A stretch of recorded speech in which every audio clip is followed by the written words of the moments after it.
This video is sponsored by Skillshare. Stick around to find out how you can get 3 months of Skillshare for just 99 cents.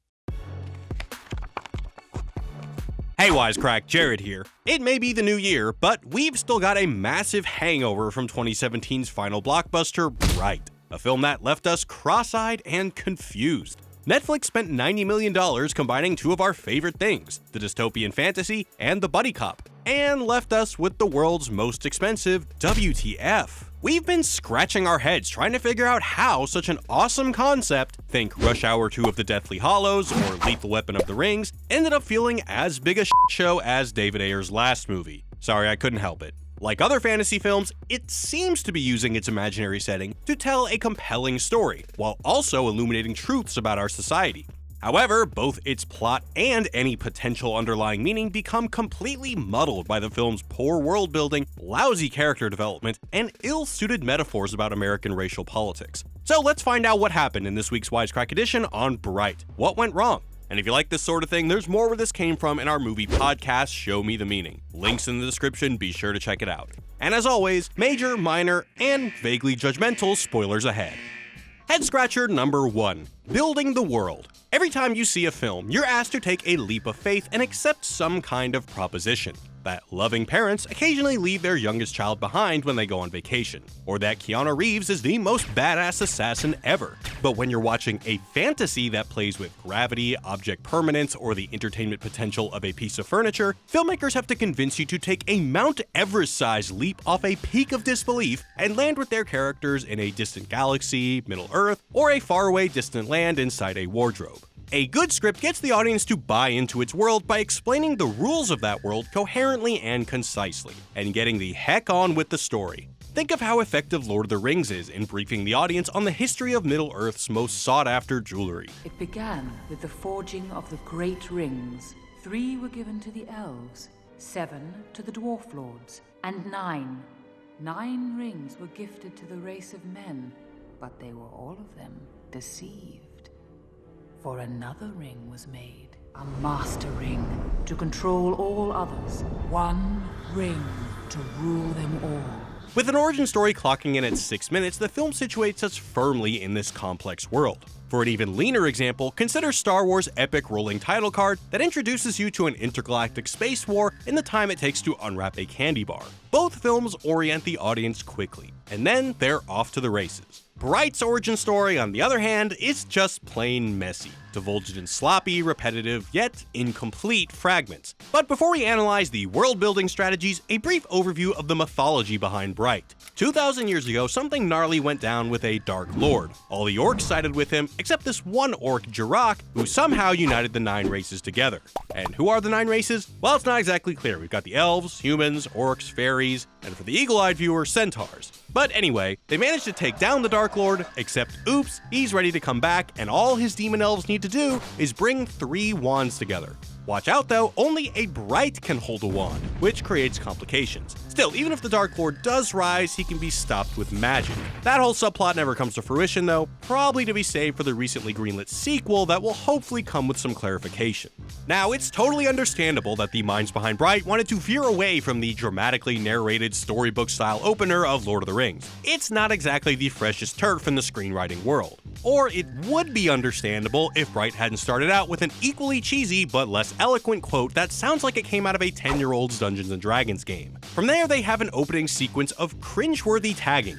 You would think with $90 million, they could afford to hire a decent LA graffiti artist. Through this, we learn there's interspecies upheaval, police brutality, and lizard people roaming the streets? You know, it's pretty rude to tease the existence of lizard people and not deliver, but I digress. These shots of the street explain some atmospheric aspects of the film's world, but we're still missing the cold hard facts. For instance, who is the Dark Lord, and what did he do? And why are all the social media influencers elves? We weren't the only people scratching our heads either.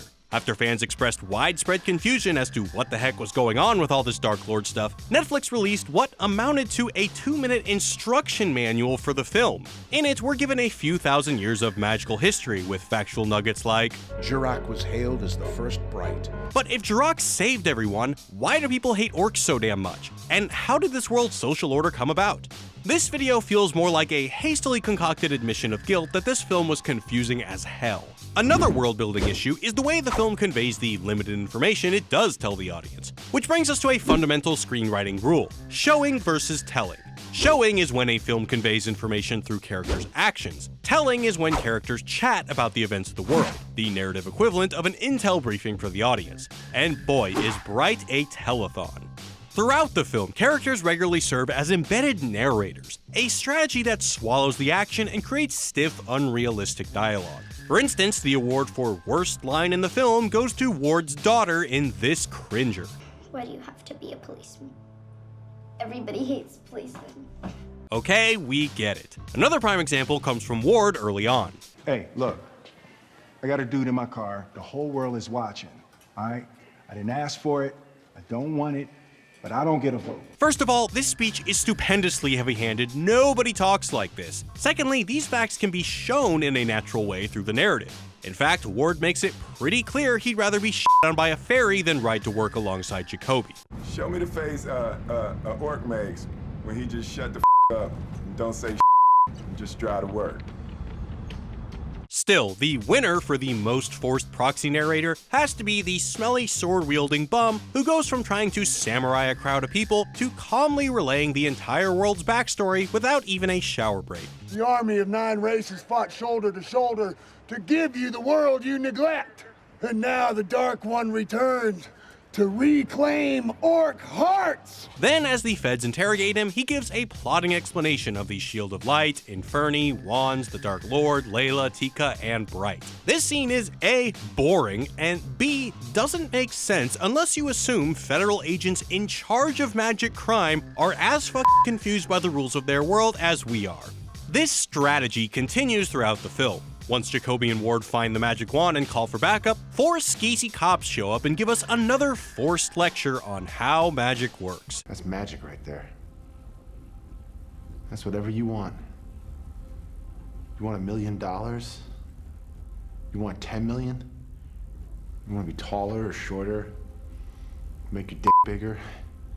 You want to go back in time and marry the girl who didn't blow you on prom night? That's how you do it right there. They continue to narrate the plot as if the audience would be absolutely flummoxed by the concept of dirty cops. So what's the real plan? 2 cops die tonight. It's clearly done for the audience's sake, and it's corny as hell. The script spoon-feeds us huge plot points and small details alike, like when Ward, Jacoby, and Tika are fleeing the Mexican gang and Ward yells, Windows up, bulletproof. Is he patronizing Jacoby or the audience? Who even knows? Just for fun, they remind us. Bulletproof, kid. Needless exposition, head. Sometimes this tiresome exposition manages to somehow be both forced and incomplete. For instance, Jacoby gives a snooze-inducing and scattered explanation of his Orcan idol Jirok. He was a farmer who changed the world. Okay, and? They raised their blades to him. He was blooded in that very moment. Okay, so Jirok was a former farmer who was... Wait, what was that? Blooded in that very moment. Okay, seriously, what is the deal with this blooding thing? He's not blooded. He's not part of any blooded clan. He's like a finger that got cut off the hand. He's dead to us. Jacoby, who is not blooded, explains that it's a sign of honor in the Orc community. What you did tonight, that's what it takes for an Orc to get blooded. An act of great bravery. So are we supposed to think that all these other orcs are brave except Jacoby, the one who professionally puts his life in harm's way? And what does blooding even mean? Jacoby's sad dental situation as compared to his brethren suggests it's definitely tooth-related. We finally get a peek at this blooding ritual at the end of the film after Jacoby saves Ward, and the same orcs who only half an hour ago killed him slit their palms because apparently clan loyalty means never having to say you're sorry. Hey, at least that's showing, not telling, so gold star. If only we understood what the heck is going on or how this crowd of orcs knew that Jacoby had just committed an act of bravery. Is there some kind of orc bat signal? Were they just following Jacoby all night, waiting to shed blood, which would magically give Jacoby the perfect orc smile? On the bright side, the next day, Jacoby does appear to be teething on his new fangs. Moving on to head scratcher number 2, Hero Schmiro.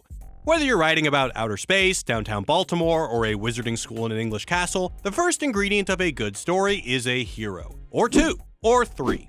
In Bright, we have Ward and Jacoby, and neither will undergo significant character development over the course of the film. Ward begins the film as a snarky dickhead. Well, if you in the box, I'll probably be like, Ward, you son of a... and ends the film as a snarky dickhead. Think you're a big dog now, you blooded, huh? Jacoby begins as a toothless, insecure guy who can't stand up for himself. How are your holes? Can you make a shootout awkward? Sorry. And ends the film as a slightly toothed guy who Ward still treats like a tattooed Forrest Gump. Thank the nice federal agents. Thank you. Beyond that, for a film centered on an unlikely friendship, their relationship also seems pretty stagnant. At best, it could be said that Ward learns to tolerate Jacoby and not narc on him, which is pretty bleak as far as buddy films go. It's not surprising they never changed because they never really had character journeys to begin with. The #1 rule in making a compelling hero, according to Aaron Sorkin, is that somebody's gotta want something. Something's gotta be standing in the way of getting it. You do that and you have a scene. Eventually you'll have a movie too. Wesley wants Princess Buttercup, Ferris Bueller wants to cut class and party, and so on. In Bright, not so much. Ward doesn't appear to actively want anything, except maybe to lose Jacoby as his partner and keep his job without being a corrupt asshole. That said, he doesn't pursue those goals in any meaningful way. Jacoby does want to be blooded, but as explained earlier, we don't really understand what the heck being blooded is or what it means for him as a character. Does he have to submit to clan loyalty to hang out with those Miami orcs? I mean, they seemed fun. While a want makes a hero initially compelling, the hero's choices are what makes a character stay compelling. Apparently, Dustin Hoffman won't even sign on to a movie unless his character has no less than 40 points of choice in the script. Rather than 40 points of choice, our main guys face approximately 40 points of coincidence that save their butts. Such a coincidence is called a deus ex machina, or a person or thing that appears suddenly and provides a contrived solution to an apparently insoluble difficulty. Most notable among these is the wand. In one instance, the wand solves the inconvenience of Jacoby dying. In another, Ward's totally random status as a Bright turns what would have been an act of suicide into a semi-heroic, 100% coincidental feat. Now for head scratcher number 3, when a metaphor is a train wreck.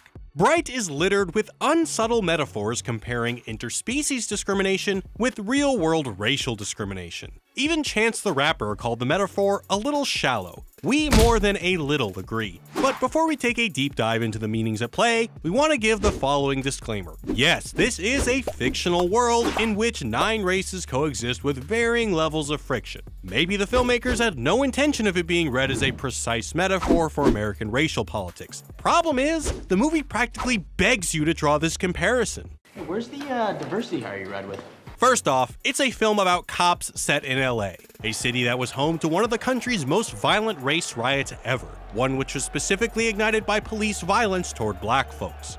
Bright very deliberately draws comparisons between orcs and black Americans in ways that are too obvious to ignore. From the graffiti to the urban streetwear, visual adaptations of black culture abound. They're marginalized by other races in society and face victimization at the hands of the police. In truly sophisticated symbolism, the film suggests the cops would definitely kill the hooded orc. And the troops are coming. Jacked up humans with guns looking for an orc who'd shot a cop.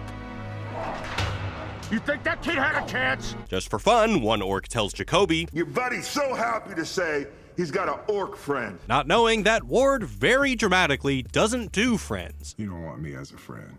Oh geez, dude, save it for your centaur therapist. That metaphor is referenced most disturbingly when Jacoby is hung by a rope during a fight scene with an elf. I don't need to spell out why putting a character that has been signified as black in this situation is more than a little messed up. Oh, and one very important distinction between orcs and black Americans, orcs apparently caused their oppression, or at least their great-great-great-great-grand orc daddies did, when they decided to side with the Dark Lord. Orcs chose the wrong side a long time ago, and they've been paying for it ever since. Needless to say, real racial prejudice does not work that way, i.e., black Americans have 0 sins to pay for. When you're making a metaphor about race, it's important to be very, very precise, because there's a real danger that an ill-conceived metaphor can muddle an already complicated conversation. To understand why, let's examine the cognitive function of metaphors. In their influential book, Metaphors We Live By, scholars George Lakoff and Mark Johnson explained that metaphors are vital to human beings' understanding of the world around us. That's because metaphors are a way of taking a human's understanding of a simple, often physically tangible concept and transferring that understanding onto another, more complicated concept, often one hidden from our senses or difficult to explain. Lakoff and Johnson argue that when we make a metaphor, say comparing madness to love, we're not just momentarily linking two ideas. We're also transferring an extensive array of our cognitive associations about what constitutes madness onto love. As a result, a human struggling to write a Valentine card can explain why they have butterflies in their belly. As a result, metaphors may create realities for us, especially social realities, leading us to view the metaphor as being true. So in this case, lovers be cray. So what does all this have to do with fictional orcs? When a film like Bright unsubtly evokes a metaphor that transfers the viewer's understanding of the inhuman orcs onto Black Americans, they inherently invite the possibility that viewers will transfer all their cognitive associations about what constitutes orcs, a race of homogenous, inarticulate tattooed gangsters, onto that of the extremely complex and most importantly human group of Black Americans. It's not like Bright is going to radically harm race relations, but this practice does place it somewhere in an ugly history of American cinema, comparing people of color to inhuman creatures. Before we go further into this, it's important to address the colorblind elephant in the room. Bright depicts a world where a black man of Ward's status can exist seemingly without facing bigotry. Or to quote Chance the Rapper, racism is gone because we hate orc now. That's messed up, more so even when you couple it with Ward's treatment of marginalized creatures, all of which evoke treatment of Black Americans by police officers. Whether he's saying, "Fairy lives don't matter today," or watching a bunch of orcs get beat up, then asking Jacoby, "I need to know if you're a cop first or an orc first." It just feels odd. In a country where violence against black men by police officers remains heartbreakingly common, depicting a black cop this way just feels way off the mark. Ward's character seems to be there to both protect the film against charges of racism, because how can a movie be racist when it shows a black man as equal and even getting to be racist himself? And make a backwards argument about how far Black America has come through an individual representation of a black man who's made it and earned respect. Now back to the specifics of the film's depiction of orcs, which makes it even more icky. While Jacoby is an honorable guy with a working moral compass, his depiction is not particularly flattering. For starters, and there's no easy way to say this, Jacoby is not the sharpest. This is most painfully obvious near the end of the film when Jacoby cannot stop spilling incriminating evidence to the two federal agents. He turned around, sight of the scene, four of them, bang, bang, bang, bang, dropped. The film doesn't make it better when Ward tells his daughter, "All of the races are different." While there's something to be said for respecting ethnic and cultural differences, Ward's comments seem to suggest the existence of actual biological racial differences. Do orcs have mad hops? How many orcs are ballers? Excuse me? F***ing her, the detective. How many orcs play pro basketball? None. They're slow, they're heavy. That's why half the NFL defensive lines are orcish. It's not racism, it's physics. And yes, they're fictional characters who are literally of different species, but the metaphor still evokes Black Americans and it feels plain weird. That, coupled with Jacoby's clear inability to match Ward's intellect, which falls into the trap of evoking hundreds of years of junk racist biology that tried to excuse racism on the grounds that people of color were intellectually inferior. At the same time, giving orcs a super strong sense of smell gives them an animalistic quality that, again, makes the metaphor super ugly, particularly when you consider the hundreds of years of white Americans treating Black Americans like subhuman beings. As Lakoff and Johnson explain, what is at issue is not the truth or falsity of a metaphor, but the perceptions and inferences that follow from it and the actions that are sanctioned by it. Metaphors like the one in Bright, in comparing people of color to inhuman beings, are f***ed up, even if they had good intentions. And as Lakoff and Johnson explain, we define our reality in terms of metaphors and then proceed to act. Though it makes some superficial points about tolerance and encourages the audience to empathize with Jacoby's experience of marginalization, abusive friendships, and kick-me signs, Bright's overarching metaphor is just plain sloppy. Bright let us down, but given our world of inevitable sequels, prequels, threequels, and squeakquels, we suspect elves and orcs will be duking it out on your favorite streaming platform for years to come. And we're not mad at it. Netflix has a cool concept to work with, and in case you haven't heard, a disgusting amount of dough to throw at it. So here's to hoping the sequel gives us something special. Thanks for watching, everybody. Peace. Thanks for watching, Wisecrack. With the new year upon us, there's never been a better time to set some resolutions and pick up some new skills. So head on over to Skillshare to get started. Skillshare is an online learning community where, for less than $10 a month, you can access expert-led courses in just about any field you can think of. Want to learn the basic screenwriting techniques that might have saved Will Smith's character arc? Or pick up the design principles that may have given the orcs a bit more of an interesting look? Skillshare's got you covered with more than 18,000 courses in everything from writing to photography, business, entrepreneurship, and more. And through the end of January, you can get your first 3 months of Skillshare for 99 cents. Just follow the link in the description to skl.sh/wisecrack99 and get your discount today. Don't be shy, let us know about all the cool things you learn. And as always, be sure to subscribe and ring that bell so you won't miss what we've got coming next. We've got episodes on American Psycho, Captain America Civil War, and tons more on the way. You won't want to miss it. As always, catch y'all next time. Peace.